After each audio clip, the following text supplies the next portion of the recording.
Ok, para, para ver este tema, vamos a hacer un problema de ejemplo. Realmente este tema se estudia viendo ejemplos.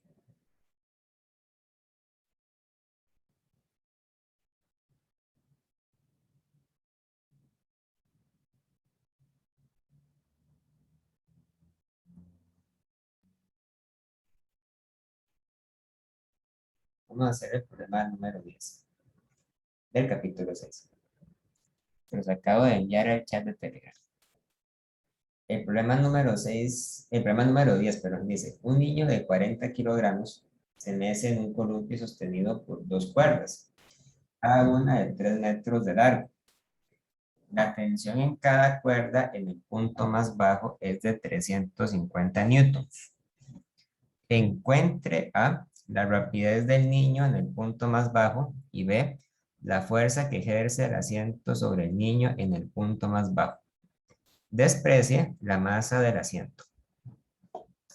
Entonces, esto que tenemos aquí es un problema de un movimiento que en algunos casos se llama movimiento de péndulo, que es algo que ustedes van a estudiar tal vez con más detalle cuando lleguen a física 2.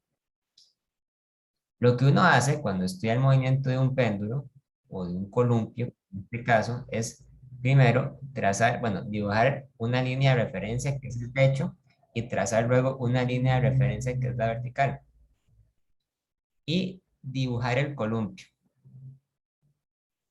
Para dibujar el columpio vamos a dibujar una cuerda, ¿verdad? Sobre esta cuerda hay un asiento, ¿verdad? Y encima de ese asiento se sienta el niño que se está columpiando. Ahora, en algún momento arbitrario del movimiento del niño, el columpio va a formar un ángulo zeta con la línea vertical, ¿verdad? Entonces, nosotros sabemos que la cuerda del columpio, como en este caso, tiene un largo de 3 metros, ¿verdad? Y lo que hace uno en este caso es imaginarse que el movimiento del columpio forma parte de un movimiento circular más grande, ¿verdad? Claro, es un movimiento circular que no se termina de hacer, no se termina de dar, porque el niño no da vueltas completas, sino que el niño, lo que hace es meciarse de arriba hacia abajo, pero solamente en la parte más baja del círculo.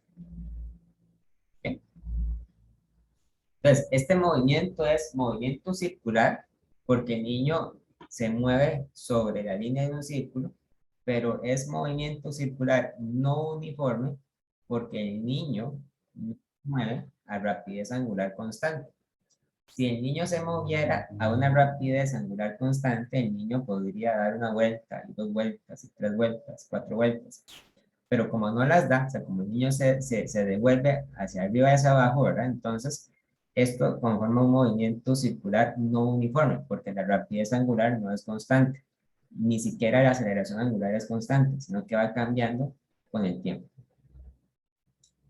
Cuando tenemos un movimiento así, es posible calcular cuáles son las componentes de las fuerzas que son radiales y cuáles son las componentes de las fuerzas que son tangenciales. Entonces, para este problema, yo voy a definir un sistema de referencias diferente a los que he estado utilizando. Vamos a definir el eje radial. El eje radial, como sabemos, apunta hacia el centro del círculo. Así que en este caso, el eje radial es positivo hacia la dirección hacia la que se encuentra el centro del círculo, ¿verdad? Eso quiere decir que sea radial.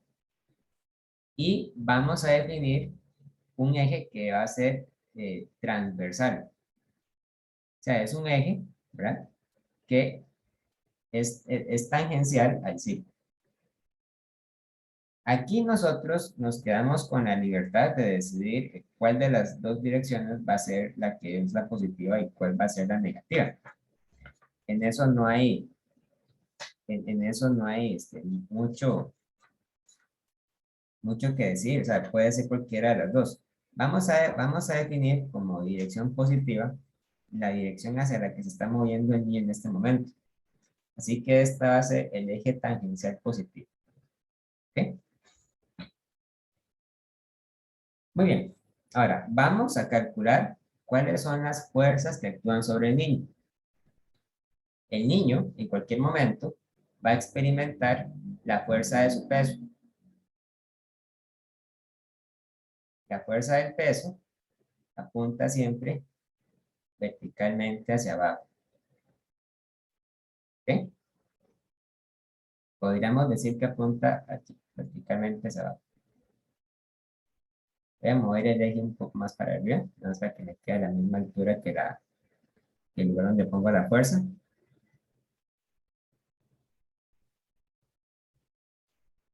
Este es el peso. Ahora bien, el niño también va a sentir una fuerza que lo va a empujar hacia el centro. Lo que pasa es que ahí nosotros tenemos que pensar bien cómo llamar a esa fuerza, ¿verdad? Uno podría pensar que como el niño se está moviendo en un columpio y el columpio es sostenido por un par de cuerdas, entonces la fuerza que sostiene el niño debería ser la fuerza de tensión, ¿verdad? Porque las cuerdas del columpio son las que mantienen el columpio en el movimiento circular. Pero si ustedes lo piensan bien, se dan cuenta que en realidad el niño no está tocando las cuerdas. Entonces el niño no experimenta directamente la fuerza de tensión. El niño lo que está tocando es la superficie del asiento, ¿verdad? Entonces, podríamos decir que más que la tensión, lo que experimenta el niño es una fuerza normal. Una fuerza normal que apunta hacia el centro del círculo, porque esa es la dirección que es perpendicular a la superficie del asiento, ¿verdad? Toma 90 grados. Entonces, vamos a decir que el niño experimenta una fuerza normal, porque el niño hace contacto con la superficie del asiento, no hace contacto con las cuerdas del columpio. Si nosotros estuviéramos analizando, en lugar del niño, estemos analizando al asiento en sí, ¿verdad? El asiento sí hace contacto con las cuerdas. Por lo tanto, el asiento debería sentir la tensión o las tensiones de las cuerdas. Pero como estamos analizando al movimiento del niño, entonces vamos a dejarnos, a quedarnos solamente con la fuerza normal, ¿verdad? Que siente al hacer contacto con el suelo o con la superficie del asiento, mejor dicho, y el peso que apunta verticalmente hacia abajo. Muy bien, Profe, sí. y si fuera un péndulo, si habría tensión, digamos. Sí, sí, o sea, si fuera un objeto que hace contacto con una cuerda, sí, ¿verdad? Un péndulo sí, sí Ok, podría ser, pero el niño no, porque el niño hace contacto con el asiento. ok, ok. ¿Eh? Profe, entonces, digamos, en un examen, en un ejemplo, si nos ponen la silla y no el niño, entonces, si nos ponen que fuese la silla, tendríamos que poner que sería una tensión. Entonces, Sí, pero, para bueno, que esté correcto el ejercicio, ¿no? sería la tensión, pero vamos a ver, como un columpio es sostenido no por una, sino por dos cuerdas, Mm, entonces serían dos tensiones, ¿verdad? ok. Habría que ver cómo se plantea el problema, pero si es un columpio deberían ser dos tensiones porque un columpio se sostiene con dos cuerdas. Oh, ok. Ay, Pero como es el niño, ¿verdad? Entonces simplemente tomamos la normal. Ahora, el peso va a tener entonces una componente radial y una componente tangencial. Vean que este peso forma un ángulo zeta con la línea vertical también, ¿verdad? O sea, el peso forma un ángulo zeta con el eje radial, quiero decir, ¿verdad? Y el peso se separa en sus componentes. La componente radial del peso y la componente tangencial del peso. Llamemos a esto MGR de radial y a esto MG G, T de tangencial. Entonces, haciendo análisis trigonométrico, ¿verdad? Podemos encontrar que la componente radial del peso es igual al peso multiplicado por el coseno de zeta, ¿verdad? Y sería negativo porque apunta hacia afuera del círculo. O sea, no es tanto porque apunte hacia abajo, es negativo porque apunta hacia afuera del círculo. Y la componente tangencial sería el peso multiplicado por el seno de zeta, ¿verdad?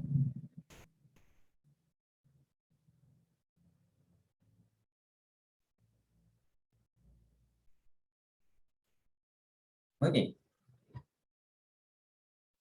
La masa del niño, el problema nos dice que es de 40 kilogramos.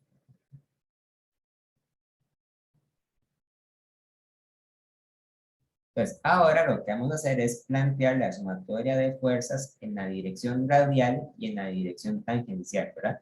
Acuérdense que cuando tomamos la dirección radial, entonces la segunda ley de Newton se aplica de una manera que es un poco distinta. Habría que decir entonces que la sumatoria de fuerzas es igual en la dirección radial a la masa del niño por la aceleración centrípeta del niño.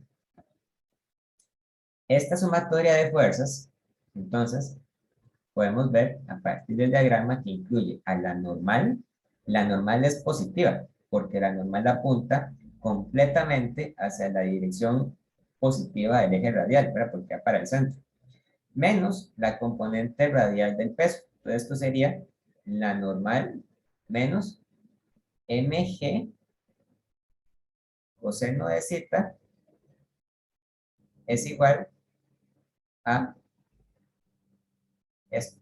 Y esto es la masa del niño por la velocidad del niño, la velocidad tangencial del niño al cuadrado, dividido entre el radio del círculo. El radio del círculo, para que nos quede claro, tiene que ser el largo de la cuerda, ¿verdad? Porque el largo de la cuerda es el tamaño que determina qué tan grande es el círculo. Así que aquí tenemos la ecuación, ¿verdad? Que nos dice de qué manera se relaciona el valor de la normal con la velocidad y con el ángulo que forma el niño con respecto a la línea vertical en un momento dado.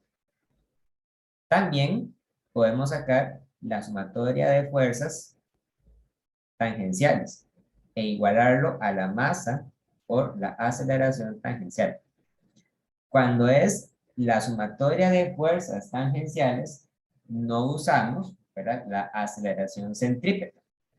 Aquí, la única fuerza con una componente tangencial es el peso.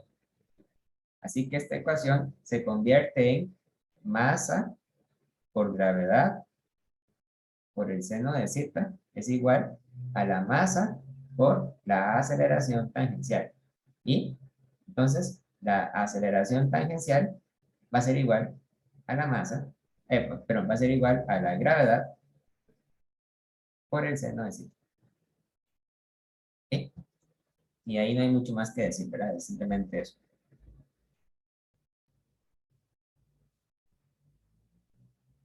Vamos a ver entonces qué es lo que nos pide el problema. El problema dice algo muy interesante. Dice, la tensión en cada cuerda en el punto más bajo es de 350 newtons. Encuentra la rapidez del niño en el punto más bajo. Ok, entonces, para hacer eso, vamos a tener que hacer el análisis de fuerzas no para el niño, sino para el asiento. Entonces, esto es para el niño, ¿verdad?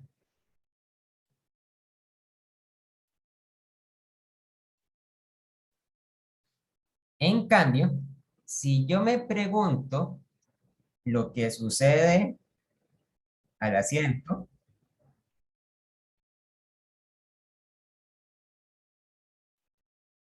yo podría imaginarme lo siguiente, ¿verdad? Vamos a hacerlo del asiento en el siguiente pizarra, ¿ok? para tener mucho espacio. Dibujo el techo. Dibujo la cuerda del columpio. Dibujo la línea vertical, el ángulo zeta, y dibujo el asiento.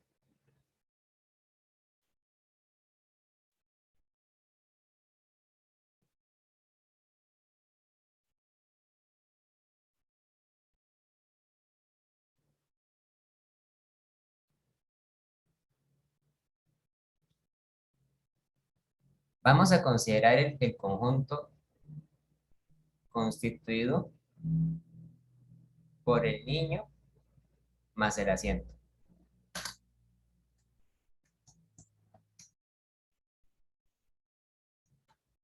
El niño más el asiento. La pregunta nos dice que la masa del asiento es despreciable comparada con la masa del niño. Entonces, la masa de este objeto, o sea, el objeto que está constituido por el niño más el asiento es igual, ¿verdad? Nada más que ahora, nosotros tenemos, vamos a ver, sistema de coordenadas radial y tangencial. Las fuerzas que se experimentan serían entonces el peso que apunta verticalmente hacia abajo y las fuerzas de las cuerdas.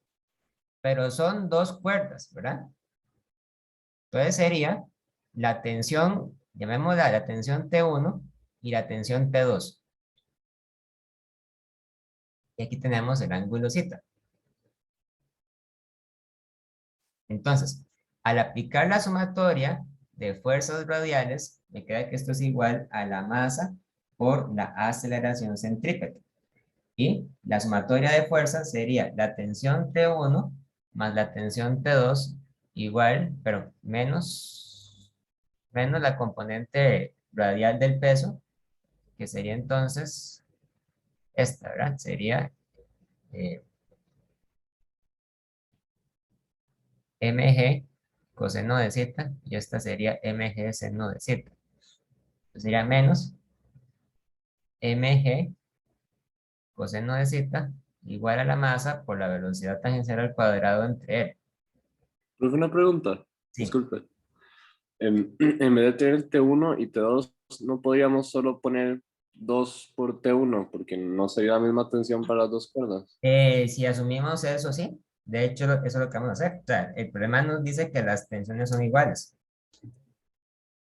Podrían no serlo, ¿verdad? O sea, eso podría no suceder si el niño se sienta, digamos, mal, si se sienta más cerca de una cuerda que de la otra, Ujú, o si una cuerda es más larga que otra, ¿verdad? Pero, digamos, en un caso ideal son iguales.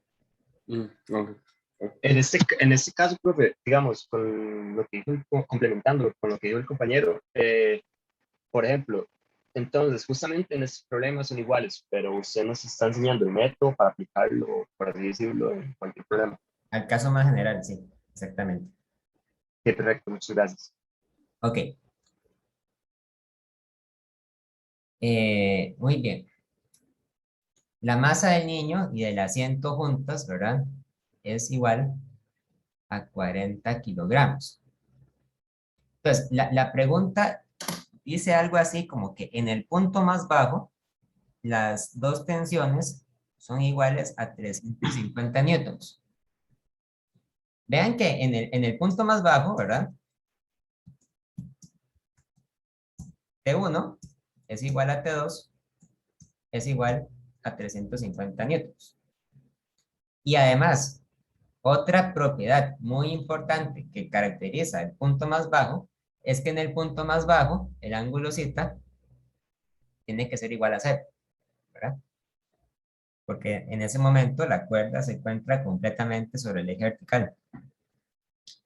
Entonces, si T1 y T2 son iguales a 350 newtons y yo conozco que el largo de la cuerda es igual a 3 metros, entonces yo podría utilizar esta ecuación para calcular a qué velocidad se mueve el niño en el punto más bajo, porque la velocidad se convertiría en la única cantidad que yo no conozco. Pues podemos decir entonces que la velocidad tangencial al cuadrado es igual a largo entre masa, ¿verdad? Por T1 más T2 menos mg por el coseno de 0. Pero el coseno de 0 es igual a 1, ¿verdad? Entonces sería menos mg. Y la velocidad tangencial sería la raíz cuadrada de L entre m por T1 más T2 menos mg. Así que esto sería igual a la raíz cuadrada de 3 metros entre 40 kilogramos por T1 más T2. T1 más T2 suman 750 newtons, ¿verdad? Menos el peso del asiento y del niño juntos, que serían 40 kilogramos por 9,8. 9,8 metros entre segundo al cuadrado, ¿verdad? Todo entre raíz. Profe, una pregunta, ¿por qué T1 más T2 es 750? 700. Ah. Cierto.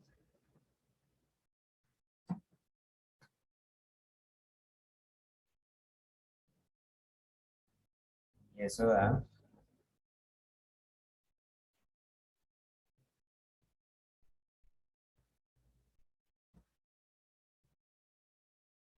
4,81 metros sobre segundo. Esta sería la velocidad en el punto más bajo.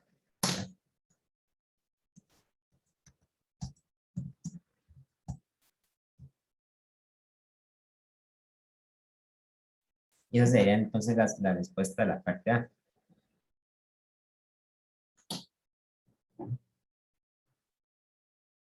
Bueno, la parte A pregunta cuál es la velocidad o la rapidez en el punto más bajo. Sería entonces 4,81 metros entre segundo.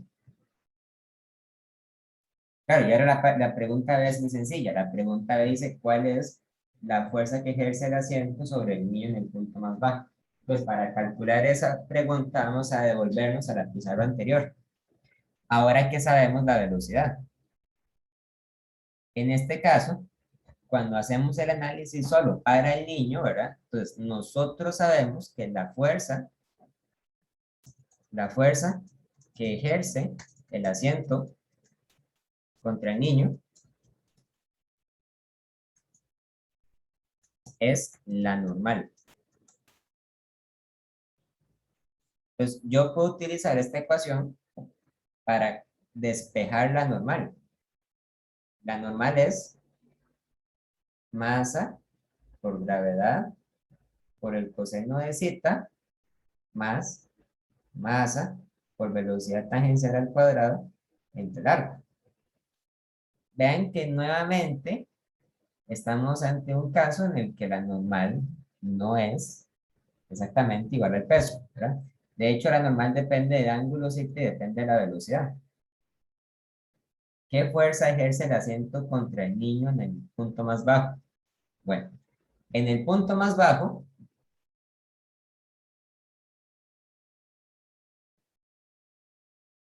sabemos que el ángulo zeta es igual a 0 y sabemos que la velocidad tangencial es esta de acá, la que hemos calculado aquí, es 4,81 metros entre segundo.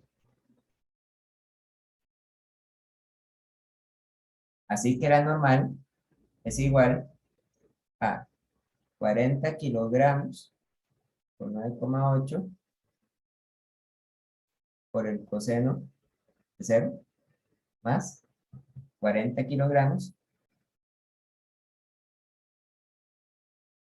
por 4,81 al cuadrado entre 3 metros.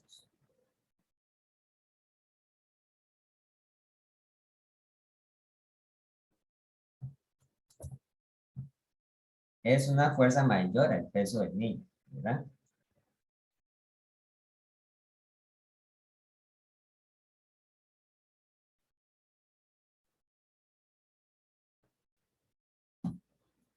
La fuerza que ejerce el asiento sería de 1,21 por 10 a la 5 newton. Es una fuerza muy grande, ¿verdad? Esa fuerza que es tan grande se debe en gran parte que el asiento lleva una velocidad muy grande en esa parte de la trayectoria.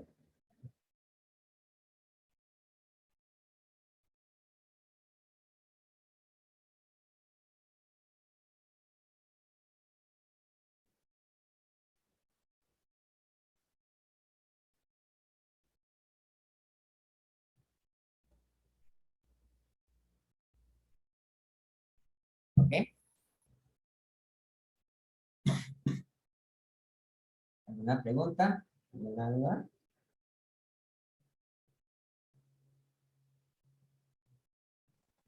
Profe, Sí. si nos preguntaran, digamos, que con, va con esta velocidad tangencial y nos piden a qué, o sea, cuál va a ser el ángulo, cita, o sea, con esa fórmula podríamos sacarlo, ¿verdad? Si a usted le dan los demás datos, sí, ¿verdad? Si usted le dan la velocidad para otro ángulo, entonces usted puede encontrar ese ángulo despejándolo ahí. Ok, está bien.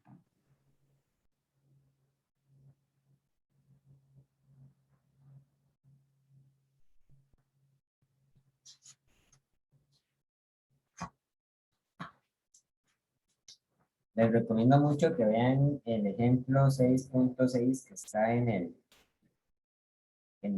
libro, en la página 134. Está resuelto ahí. Bueno, como el examen o el primer examen va a ser, examen corto, va a ser la otra semana, les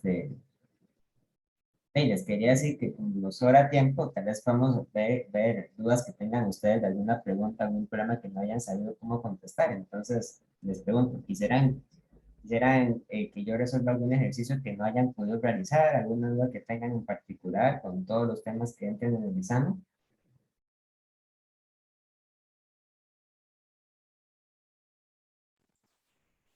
Yo tengo una. Ajá, ¿cuál? Creo que es de la práctica como del librito que usted nos mandó de prácticas, creo. O no sé dónde lo conseguí, pero eh, ¿cómo se lo mando? Mande una foto en chat si quieren. Está bien. Profe, yo también tengo una y es de la práctica que está en mediación de como el simulacro de prueba corta, entonces voy a mandarlo al grupo también. Ok, después hago eso. Entonces, primero voy a hacer el del compañero y después hago el suyo. Sí, está bien.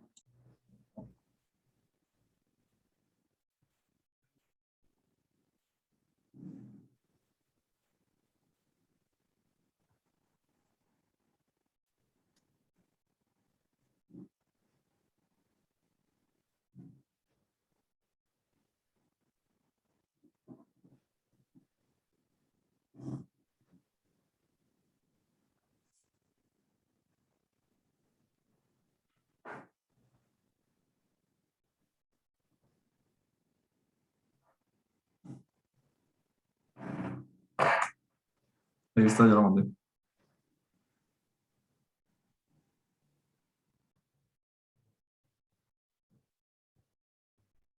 Ok, ahí está en el chat, ¿verdad? Dice, ¿qué fuerza horizontal debe aplicarse al carro mostrado en la figura con el propósito de que los bloques permanezcan estacionarios respecto al carro? Es de fuerzas de Newton el tema. Sí, sí, sí, es del tema número, bueno, el capítulo 5, ¿verdad? Dice, supongo que todas las superficies, las ruedas y las poleas son sin fricción. Sugerencia, observe que la fuerza ejercida por la cuerda acelera a M1. Ok, vamos a ver. Es un problema algebraico, ¿verdad? Eso quiere decir que no hay que calcular con la calculadora científica. Hay que dejar las respuestas todas en términos de las variables. Hacemos un dibujo, ¿verdad? En este problema, nosotros tenemos tres objetos. El carrito, las ruedas, ¿verdad? Una masa M, tiene la polea acá. Tenemos a la masa M1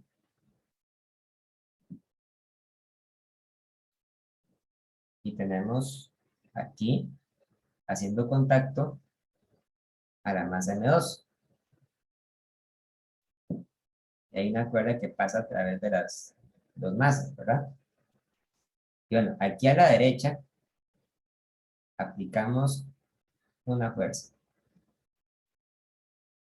F.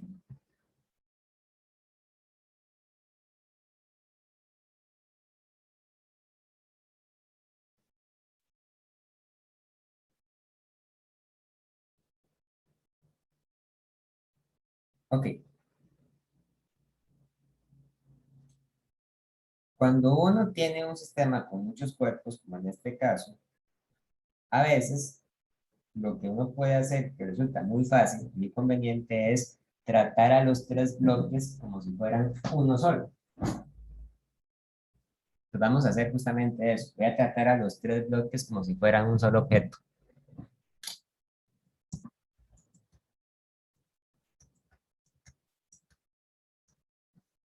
Si yo trato a los tres bloques como un solo objeto, entonces yo podría hacer otro dibujo, ¿verdad? Donde yo coloco una masa, a esta masa le aplico una fuerza F, pero esta masa va a tener una masa combinada de estas tres, ¿verdad? Entonces va a tener una masa que es M mayúscula más M1 más M2.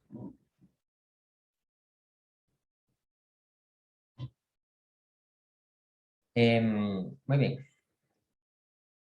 Voy a ponerle a este bloque, entonces, un sistema de coordenadas en X y en Y.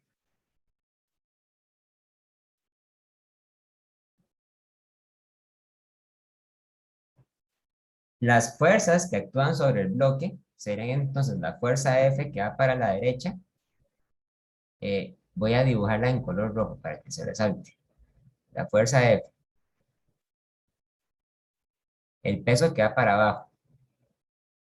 Y el peso sería M mayúscula más M1 más M2 por la gravedad. Y la normal que hay entre las ruedas del carro y el suelo, ¿verdad?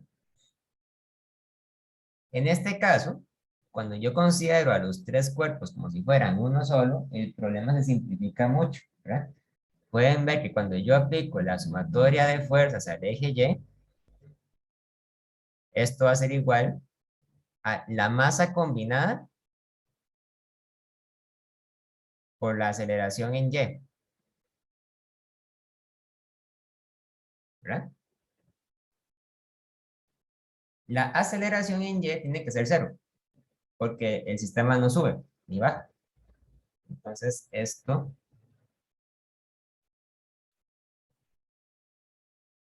es cero.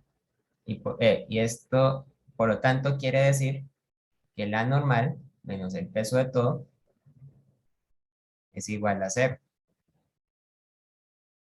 Y por lo tanto, la normal es igual a el peso de todo.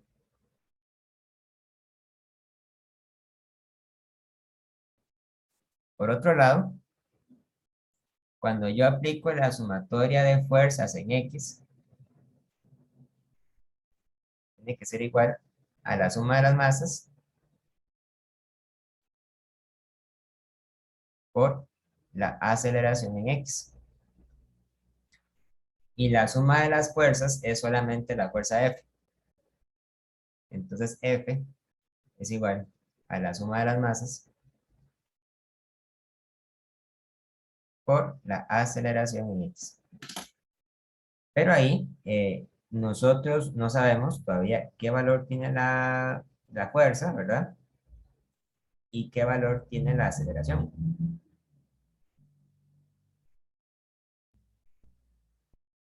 Muy bien.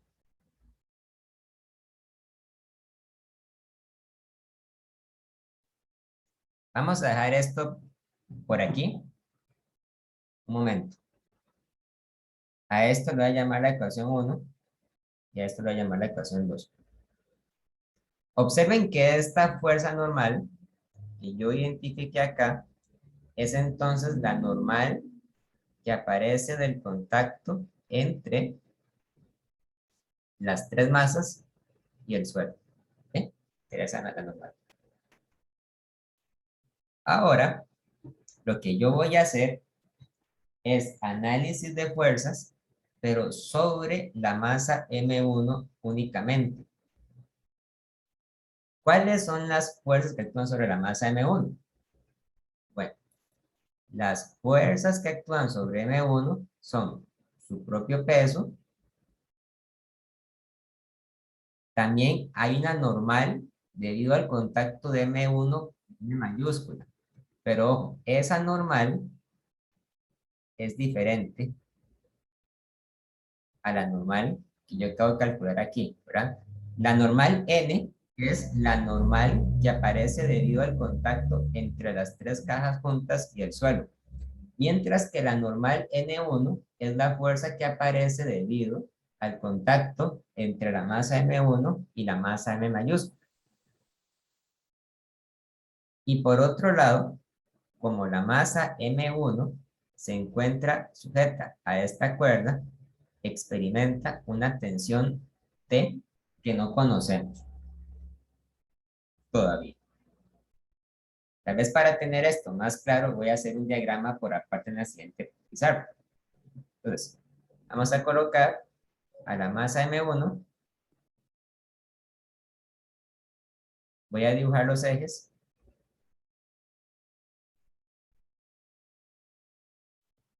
X y Y.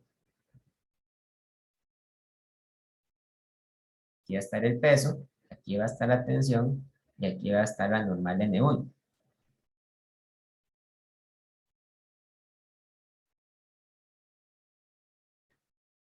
Cuando aplico la sumatoria de fuerzas en Y, obtengo un resultado trivial, ¿verdad? Esto es igual a la masa 1 por la aceleración de la masa 1 en el eje Y, pero la aceleración de la masa 1 en el eje Y es igual a 0, ¿verdad? Entonces, esto quiere decir simplemente que la normal N1 menos M1G es igual a 0, y por lo tanto la normal N1 es igual a M1G.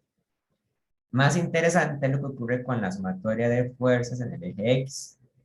En el eje X, esto es igual a la masa 1 por la aceleración de la masa 1 en el eje X.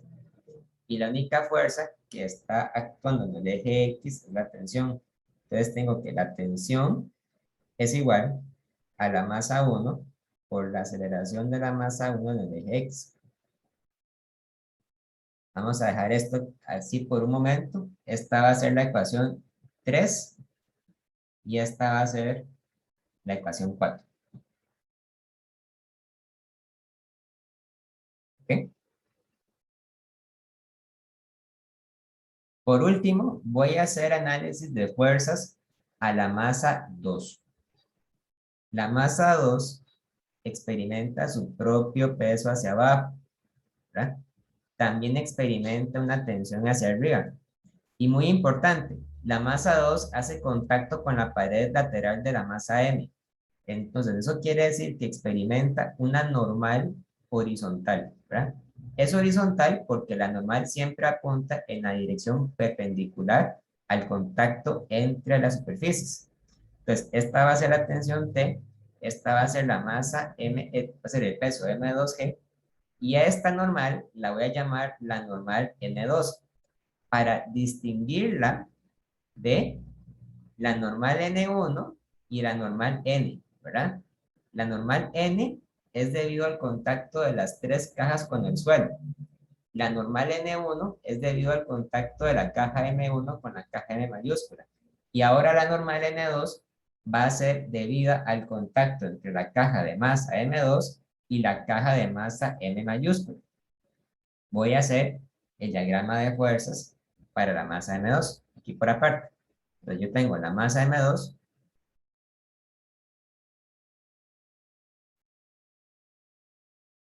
voy a hacer el sistema de ejes.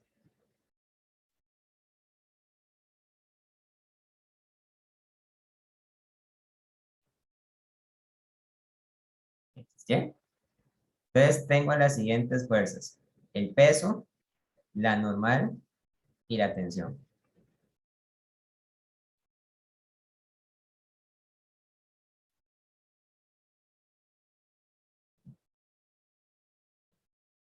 Cuando yo aplico la sumatoria de fuerzas en el eje Y, esto es igual a la masa 2 por la aceleración de la masa 2 en el eje Y. Y las fuerzas son la tensión hacia arriba y el peso hacia abajo.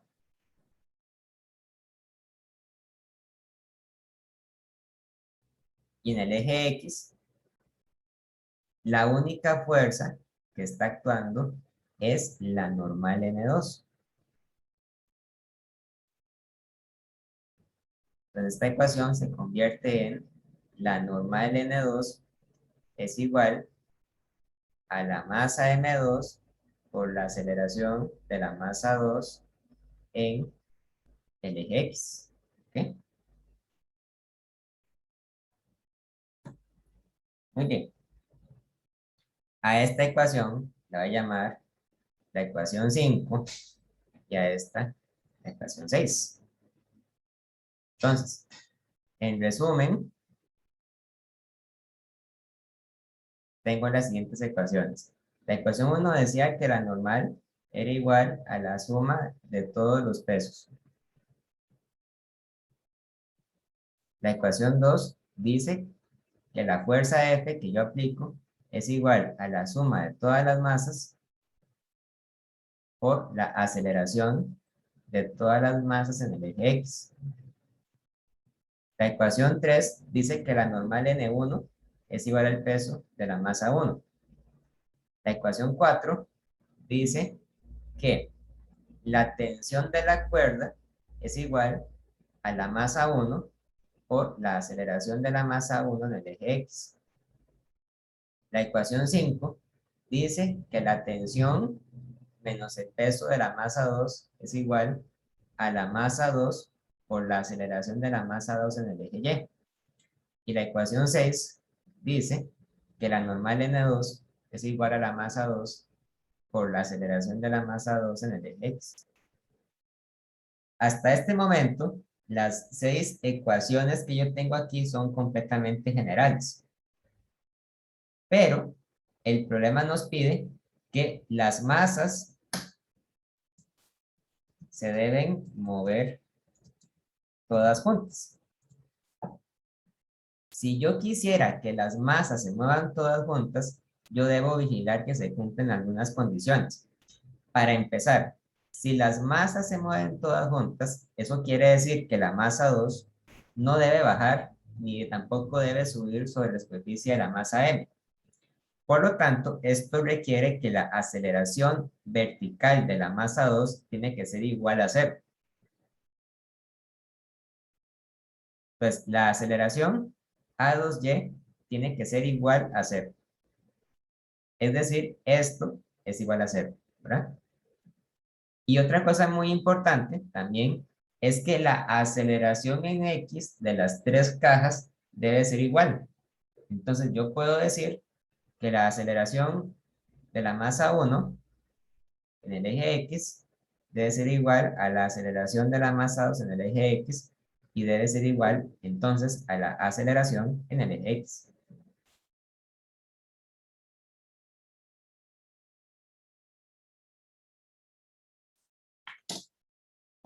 Muy bien.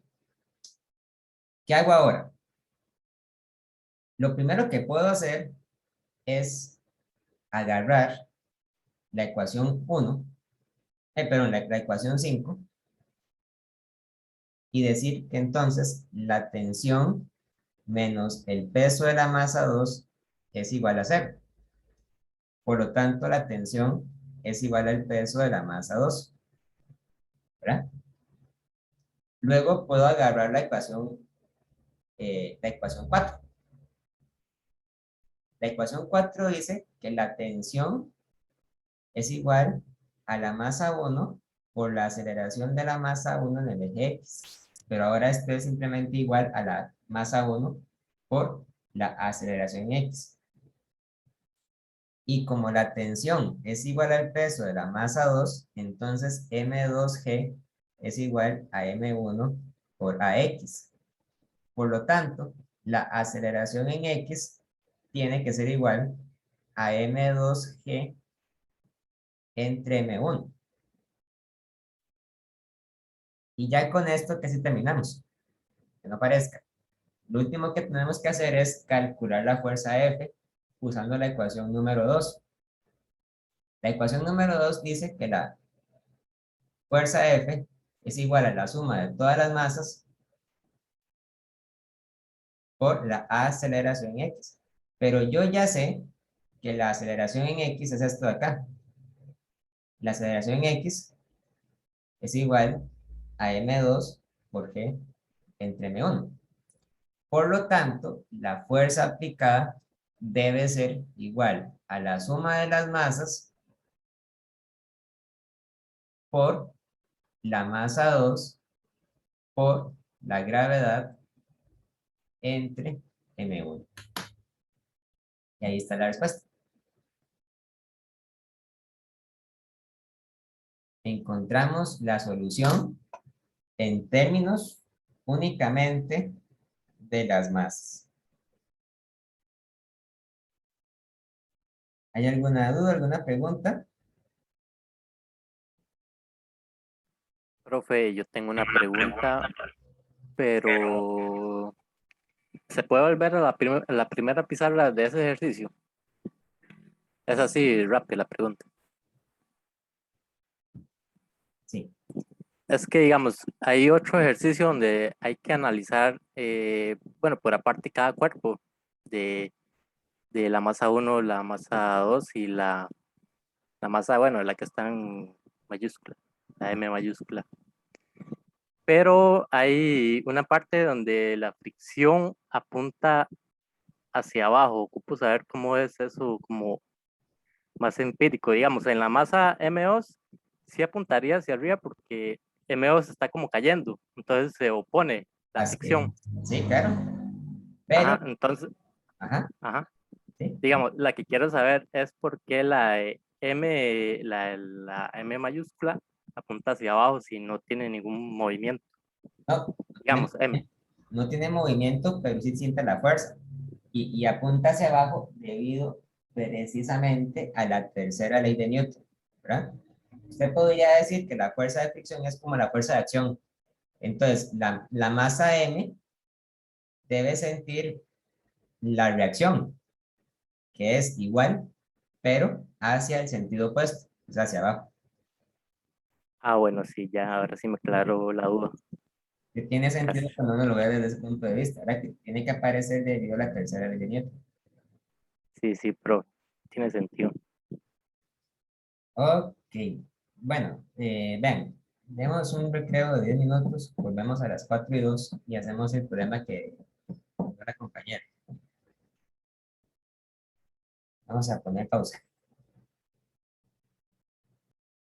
Ok, esta otra pregunta me la habían hecho ya antes en una consulta, pero vamos a hacerla aquí otra vez porque parece que es importante que vean cómo se resuelve. Si yo tengo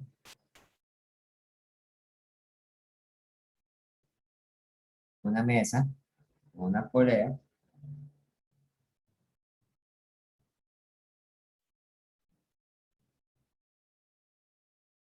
y dos masas, ¿verdad?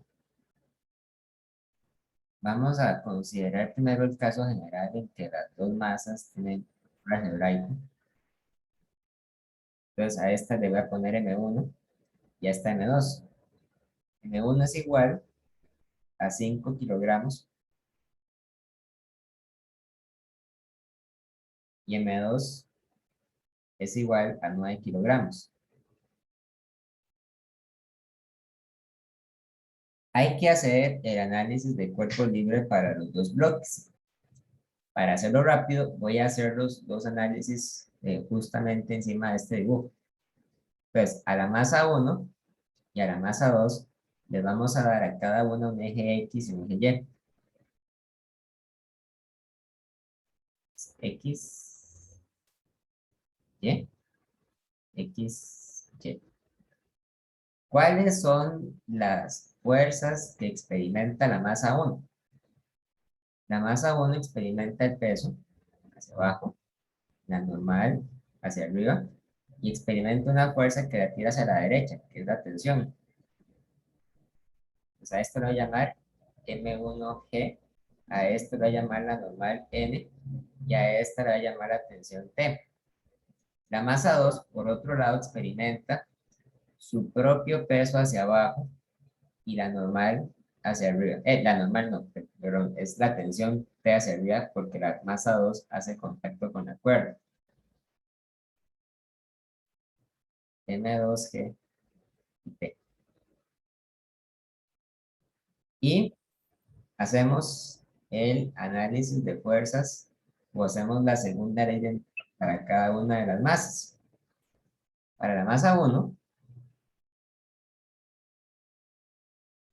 yo hago sumatoria de fuerzas sobre el eje Y igual a la masa 1 por la aceleración de la masa 1 en el eje Y. Las fuerzas que experimenta la masa 1 sobre el eje Y son la normal y su propio peso.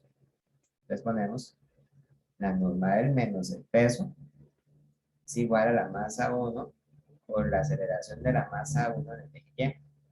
La masa 1, si se mueve, va a ser solamente en la dirección horizontal. Eso quiere decir que la aceleración de la masa 1 en el eje Y es 0. Por lo tanto, la normal menos el peso es igual a 0 y por lo tanto la normal es igual al peso. Hasta ahí todo es bastante trivial realmente. Yo hago la sumatoria de fuerzas para el eje X y esto es igual a la masa 1 por la aceleración de la masa 1 en el eje X. Y como la única fuerza que hay en el eje X es la tensión, entonces yo escribo que esto quiere decir que la tensión es igual a la masa 1 por la aceleración de la masa 1 en el eje X. Esta ecuación es correcta, sin embargo tiene dos cantidades que yo no conozco. No conozco la tensión y no conozco tampoco la aceleración de la masa 1 en el eje X. Por lo tanto, esta ecuación la voy a dejar por aquí un rato y luego voy a volver a ella cuando sea el momento correcto. A esta ecuación la voy a llamar la ecuación 1. Para la masa 2 también hago análisis de fuerzas. Para la masa 2 realmente no hace falta hacer sumatoria de fuerzas en el eje X porque en el eje X no hay ninguna fuerza. Entonces es trivial porque la aceleración es 0. Sin embargo, en el eje Y no es trivial. En el eje Y yo tengo que decir entonces que la sumatoria de fuerzas en el eje Y es igual a la masa 2 por la aceleración de la masa 2 en el eje Y. Las fuerzas son la tensión hacia arriba y el peso hacia abajo. Entonces, la tensión menos el peso es igual a la masa 2 por la aceleración de la masa 2 en el eje Y. A esta ecuación la voy a llamar la ecuación 2. Y la voy a copiar aquí adelante. Entonces, en resumen, yo tengo dos ecuaciones. La ecuación 1 que dice que la tensión es igual a la masa 1 por la aceleración de la masa 1 en el eje X. Y la ecuación 2 que dice que la tensión menos el peso de la masa 2 es igual a la masa 2 por la aceleración de la masa 2 en el eje Y. Y esto que acabo de tener aquí es entonces un sistema de ecuaciones. Yo tengo dos ecuaciones, pero tengo un problema. Tengo esta variable, la tensión, que no conozco. Tengo la aceleración de la masa 1 en el eje X y tengo la aceleración de la masa 2 en el eje Y. Entonces tengo dos ecuaciones para tres variables. Cuando el número de variables es mayor al número de ecuaciones, yo no puedo resolver el sistema de manera unívoca porque hay más variables que ecuaciones. Entonces, tengo que ver si hay otra manera de simplificar el problema, y de hecho sí la hay. Si asumimos que la cuerda es una cuerda ideal que no se estira y no se encoge, entonces el movimiento de las dos masas está constreñido. ¿Qué quiero decir con esto? Lo que quiero decir es que cuando la masa 1 se mueve para la derecha, la masa 2 inmediatamente tiene que moverse a la misma distancia, pero hacia abajo, ¿verdad? Y si la masa 1 se moviese hacia la izquierda, entonces la masa 2 debería moverse la misma distancia hacia arriba. La aceleración de la masa 1 apunta hacia la derecha. Esta es la aceleración de la masa 1 en el eje X. La aceleración de la masa 2, sin embargo, apunta hacia arriba. Esta es la aceleración de la masa 2 en el eje Y. Como pueden ver, es imposible que en estas circunstancias las dos masas tengan una aceleración positiva, porque no puede ocurrir que al mismo tiempo la masa 1 se mueva para la derecha y que la masa 2 se mueva para arriba. Lo que puede ocurrir es que la masa 1 se mueva para la derecha y la masa 2 para abajo, o bien que la masa 1 se mueva para la izquierda y la masa 2 para arriba. Sea como sea, siempre va a haber una masa con aceleración positiva y una masa con aceleración negativa. Entonces, eso quiere decir que la aceleración de la masa 1 en el eje X va a ser igual a la aceleración de la masa 2 en el eje Y, pero con un negativo. Porque mientras que una tenga la aceleración positiva, la otra va a tener necesariamente una aceleración negativa. Y esto se convierte entonces en la tercera ecuación que vamos a utilizar. La ecuación número 3 dice que la aceleración A1X es igual a la aceleración A2Y. Y por simplicidad, bueno, menos A2Y. Y por simplicidad, voy a llamar a esto la aceleración A. ¿Sí? Para poder representar el movimiento de las dos masas usando la misma aceleración. De manera que luego yo puedo reescribir la ecuación 1 y la ecuación 2 usando la aceleración A. Tengo que la tensión es igual a la masa 1 por A, porque A1X es igual a A. Tengo que la tensión menos la masa 2 por la gravedad es igual a la masa 2 por A2Y. Pero A2Y es igual a menos A. Entonces esto es igual a menos la masa 2 por A. Ahora, esto sí se puede resolver, porque en este caso yo tengo un sistema con dos variables que no conozco, que serían la tensión y la aceleración, ¿verdad? Y tengo también dos ecuaciones. Eso quiere decir que matemáticamente yo puedo representar la tensión y la aceleración en términos de las masas y en términos de la gravedad. Para resolver un sistema de ecuaciones como este, yo puedo recurrir a cualquier algoritmo matemático que convenga, ¿verdad? Si ustedes ya llevaron, por ejemplo, el curso de álgebra lineal, saben que esto se puede resolver aplicando una transformación de Gauss-Jordan. Si no lo han llevado, no importa, se puede hacer algebraicamente. Una manera muy sencilla de empezar a resolver esto es despejando las tensiones.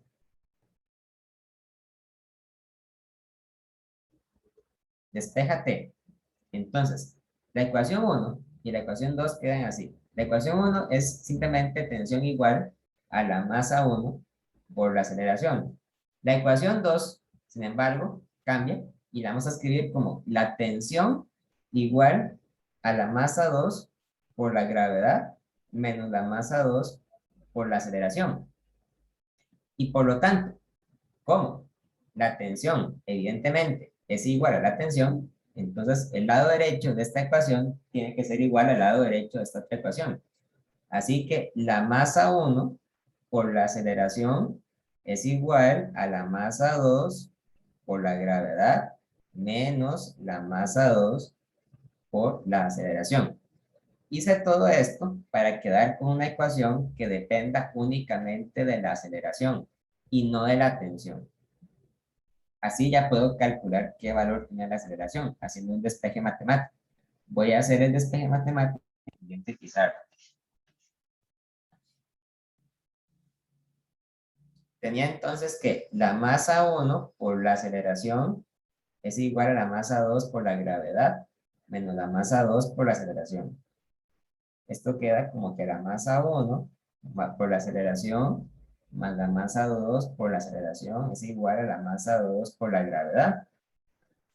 Factorizo la aceleración por m1 más m2 es igual a m2 por gravedad, y por lo tanto tengo que la aceleración es igual a la masa 2 por la gravedad entre la masa 1 más la masa 2. Inclusive podría calcular qué valor tiene. Yo sé que la pregunta no me pide la aceleración, pero no importa, calculémoslo de todas formas para que veamos cuánto da.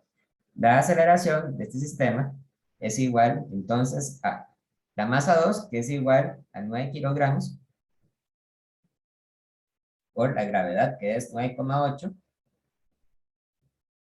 entre 9 kilogramos, bueno, en realidad 5 kilogramos, que es la masa 1, más la masa 2, que es 9 kilogramos. Y eso nos da una aceleración de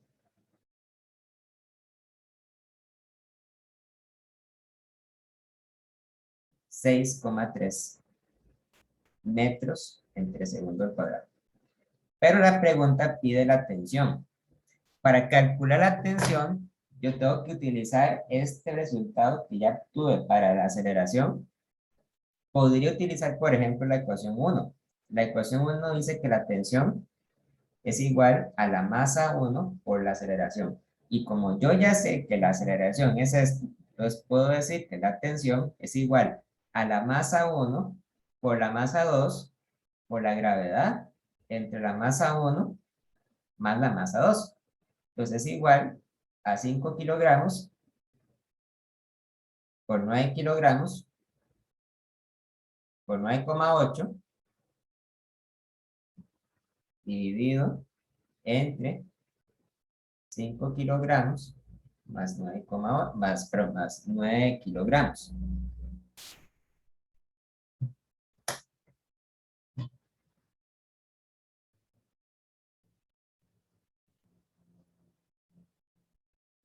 Y es igual a 31,5 newtons. Ahí está. Esa sería la respuesta.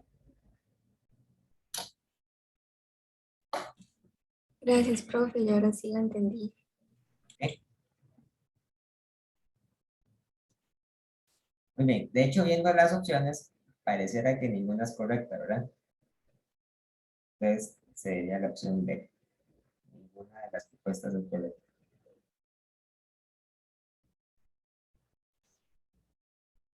Ok, vamos a ver. ¿Hay alguna duda, alguna pregunta con esto? Profe, Sí. yo tengo, bueno, es que en el libro viene un ejercicio que de hecho, o sea, es igual a este, digamos, pero ahí en ese caso da un coeficiente un coeficiente para fricción cinético. Entonces, pero digamos, yo he visto como una resolución de en donde digamos, no se tomaba, como por decir, no se hizo un cálculo de la normal y solo se usó ese coeficiente. Pero entonces, en ese caso, no sé si está bien hacerlo así o si tendría que tomar en cuenta a la normal. O sea, vamos a ver, en este problema yo igual calculé la normal por aquí, ¿verdad? Aquí está. Pero esta ecuación no la utilicé en realidad, porque, o sea, no me sirve para nada saber eso, porque no hay fricción, ¿verdad? Si en una pregunta aparece la fricción cinética, ahí sí es importante sacar la normal, porque acuérdense que la fuerza de fricción cinética es igual al coeficiente por la normal. Entonces, si usted no tiene la normal, no puede sacar la fricción cinética. Entonces, si hay fricción, ahí sí es muy importante sacar antes primero la fuerza normal. Ok, está bien, gracias. ¿Ok? ¿Alguna otra duda? ¿Alguna otra pregunta? Profe, es que a mí me cuesta un toque el planteamiento de las fuerzas, digamos, cuando la aceleración es cero, digamos, en M1 y M2. ¿Cómo se ve cuando la aceleración es cero? Y a veces usted lo sabe por el dibujo, ¿verdad? O sea, por ejemplo, aquí, ¿por qué decimos que la aceleración de la masa 1 en el eje Y es cero? Eso es porque no se puede ir, o sea, no puede subir ni bajar, digamos. Sí, exactamente, es por eso mismo. Pero en M2, En M2, en M2 no decimos que la bajar, dice. aceleración sea cero, ¿verdad? En M2 la aceleración queda como una variable que no conocemos. Profe, y de esa misma pregunta, digamos que no se sabe la masa de M1, pero se quiere averiguar para que el sistema, o sea, no, ni jale o que la masa M2 no jale a M1, entonces ahí la aceleración se tiene que considerar como cero. Sí, si no jala la aceleración es cero, pero si no jala es porque hay alguna otra fuerza adicional que impide que la masa M2 baje, ¿verdad? Entonces, Sí, ya no sería un problema como este, sería un problema diferente. O sea, sí, tendríamos, digamos, planteándolo así diferente, sí. así, sí, ¿verdad? Digamos, ok. Tendríamos alguna otra fuerza afectando que hace que el problema sea distinto, ¿verdad? Pero, No, digamos, yo digo calcular la masa M1 que haga que, o sea, esa masa M2 de 9 kilogramos no jale la masa M1, o sea, que tiene que ser como más pesada o no sé, bueno, pero es un problema que o habría que verlo bien porque sí es difícil de sea, interpretar así. lo que usted quiere decir es qué valor de la masa M1 provoca determinada aceleración. Ojo que en este caso, realmente no existe ningún valor de M1 que haga que la aceleración sea igual a cero. Si usted ve la ecuación, ¿verdad? La ecuación dice que la aceleración es igual a M2 por la gravedad entre M1 más M2. La única forma en que esta aceleración sea igual a cero es que la masa M1 tiende a infinito. O sea, en otras palabras, lo que quiere decir esto es que entre mayor sea la masa M1, menor va a ser la aceleración. Aunque matemáticamente hablando, la aceleración nunca va a ser igual a cero, porque se requeriría que la masa M1 fuera infinitamente grande. Tal vez lo que sí se puede pedir es qué valor de la masa hace que la aceleración tenga algún valor, o sea, que sea igual a 1 metro por segundo al cuadrado, o sea igual a 2 metros por segundo al cuadrado. Eso sí se puede hacer, ¿verdad? Lo que no se puede hacer es fijar la aceleración como cero. Ok. ¿Sí?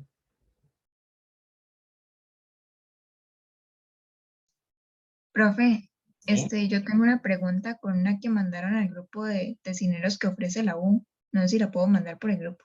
¿Sí? ¿Me parece? Ok. Es de la misma práctica que está en mediación. Ok.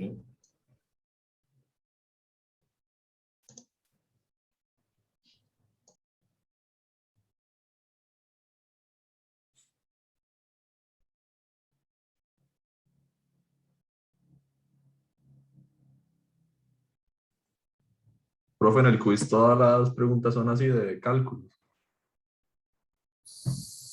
Sí, sí. O sea, cálculo algebraico, ¿es usted o cálculo numérico? Los dos, digamos, cálculos numéricos, como este, digamos. Sí, implica las dos formas. Ok, venga, esta pregunta que acaba de mandar la compañera sale dos masas.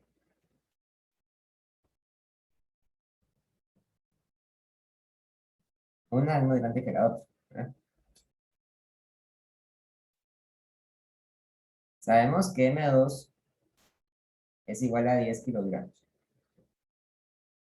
pero no sabemos qué valor tiene la masa M1. A este sistema se le aplica una fuerza F y F es igual a 90 newtons. F forma un ángulo con respecto a la horizontal de zeta igual a 25 grados. La pregunta dice, en ningún lugar del problema hay fricción. No hay fricción, eso es muy importante, no hay fricción. Pero que el sistema acelera hacia la derecha las dos cajas con una aceleración constante de 3 metros entre segundo al cuadrado.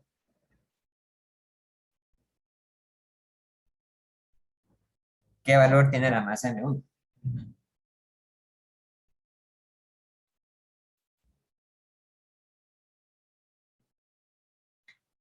Aquí lo que hay que hacer es que hay que tratar a las dos masas como si fueran una sola cosa.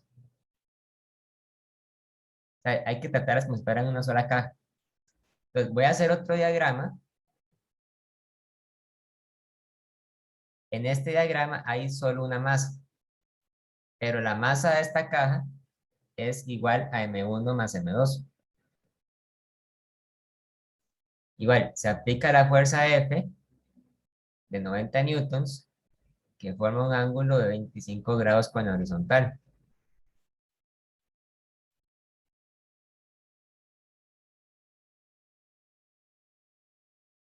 Y el sistema se mueve hacia la derecha con una aceleración. Ven que esto puede perfectamente ser el AX. AX es igual a 3 metros entre segundo al cuadrado. Planteo la segunda ley de Newton para el eje X. La sumatoria de fuerzas en el eje X es igual a la masa, que en este caso la masa es M1 más M2 por A2X. Y la fuerza horizontal es la fuerza F por el coseno de 25, ¿verdad? Porque yo estoy calculando la componente en X de la fuerza F. Entonces, F por el coseno de 25 es igual a M1 más M2 por, aquí le puse A2X. Lo que quise decir es que esto era AX, AX. Por AX. Y ya, tengo una ecuación donde puedo despejar M1. F por el coseno de 25 entre AX es igual a M1 más M2. Por lo tanto, M1 es igual a F por el coseno de 25 entre AX menos 2. O sea, es igual a 90 newtons por el coseno de 25 entre 3 metros entre segundo al cuadrado menos 10 kilogramos.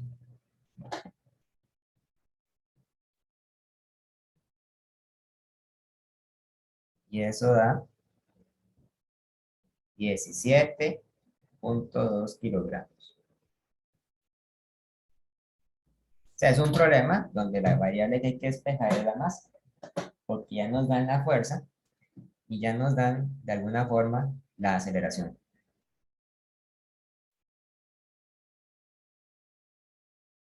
Viendo las soluciones, sería, o sea, la más cercana sería la opción A, ¿verdad? 17 kilogramos. Sí, Sí, profe, gracias. ok. Bueno, dejémoslo hasta acá entonces.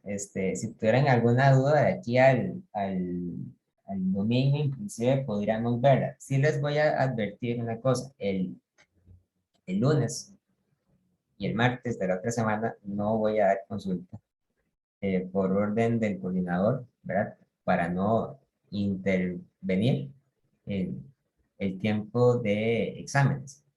Obviamente, el otro martes va a haber clase, pero la clase va a tratar sobre el tema de la siguiente semana. No vamos a hablar acerca de los temas que se están evaluando. Me preguntan, ¿cómo sé cuando hay que tomar las cajas como una sola masa? Bueno, eso yo lo puedo saber cuando las dos masas se mueven juntas, ¿verdad? Si se mueven juntas y además la pregunta no menciona, por ejemplo, ninguna fuerza interna, una fuerza interna podría ser, por ejemplo, la normal que hay entre las dos, ¿verdad? Si yo no tomo en cuenta las fuerzas internas, entonces yo puedo perfectamente tratar a las dos masas como un solo objeto. Claro, si la pregunta después me pidiera que sacara la normal que hay entre las dos masas, o me pidiera calcular cualquier fuerza interna que hay entre las dos masas, ahí sí me vería obligado a tratar a las masas como cuerpos separados. Pero en la medida en que las dos masas se mueven juntas y en la medida en que no me pregunten o no me pidan sacar el valor de alguna fuerza interna, se puede perfectamente considerar el movimiento de los dos bloques como si fueran un solo cuerpo. La declaración jurada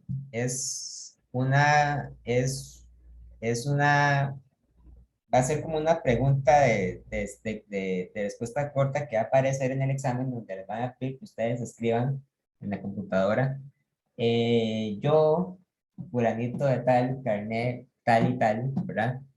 Declaro que estoy cumpliendo con el reglamento del examen, ¿verdad? Tal y tal. Ahí le van a decir que tienen que escribir, ¿verdad? ¿Cómo tienen que escribirlo? Nada más. Tienen que jurar, o sea, por escrito que ustedes están acatando las normas del examen, ¿verdad? Y que entienden cuáles son las consecuencias de no seguirlas, ¿verdad?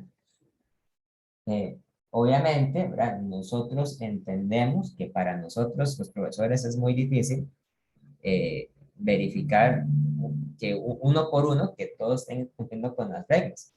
Pero se supone que aquí somos personas adultas y que el trabajo que hacemos es honesto, ¿verdad? Y en caso en que se demuestre en que un estudiante incurrió en alguna infracción, ¿verdad? Que haya copiado, que haya hecho algo indebido, pues va a tener que cargar con las consecuencias de eso. Entonces, lo único que tienen que hacer para la expresión jurada es escribir en el espacio en que les va a aparecer, ¿verdad? Que ustedes acatan las reglas y que entienden, ¿verdad? Cuál es la consecuencia de no hacerlo. No es necesario hacer los dos intentos del quiz. Sin embargo, por razones obvias, ¿verdad?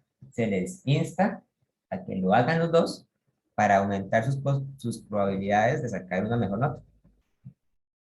Si hacen solamente un intento, esa va a ser la nota que van a tener. Si hacen los dos intentos, entonces la nota que van a tener es la más alta. Entonces, o sea, no pierden nada intentándolo, ¿verdad? Claro que si ustedes por alguna razón de horario o porque tienen otros compromisos no lo pueden hacer, pues no pasa nada, pasen una vez, pero obviamente el consejo que se les da es que hagan los dos, ¿verdad? Así es mejor para ustedes. Profe, Profe, ¿verdad? ¿cuándo? ¿Qué pasa? Háblese Sí, tranquilo. sí, compañera, sí, hable. ¿Cuándo puede ver uno la nota del quiz? Digamos, de ese primer intento, por ejemplo. Eso probablemente va a estar listo cuando todos hayan hecho los dos exámenes. O sea, cuando se cierre el segundo intento. Ah, ok, gracias. ¿Ok? Profe, ¿verdad que sí? que se hace este lunes o martes en 8, bueno, el de la semana siguiente, Ujú. sí se aborda el tema de esta semana que viene. Sí, eso sí entra. Recuerden fijarse en los temas que entran, ¿verdad? Eso está en la carta del estudiante. En la carta del estudiante viene específicamente qué temas van a entrar. Ah, bueno, y otra cosa más. Hay preguntas que son de desarrollo. Entonces, esas preguntas las revisamos los profesores y para esas preguntas entra en vigor, digamos, el reglamento que dice que tienen que darnos, ¿verdad? Tiempo extra, pero tienen que darnos 2 semanas para poderlo calificar, ¿verdad? Porque es parte de la revisión manual que se hace. Que yo espero que salga muy rápido, ¿verdad? Pero en teoría son 2 semanas.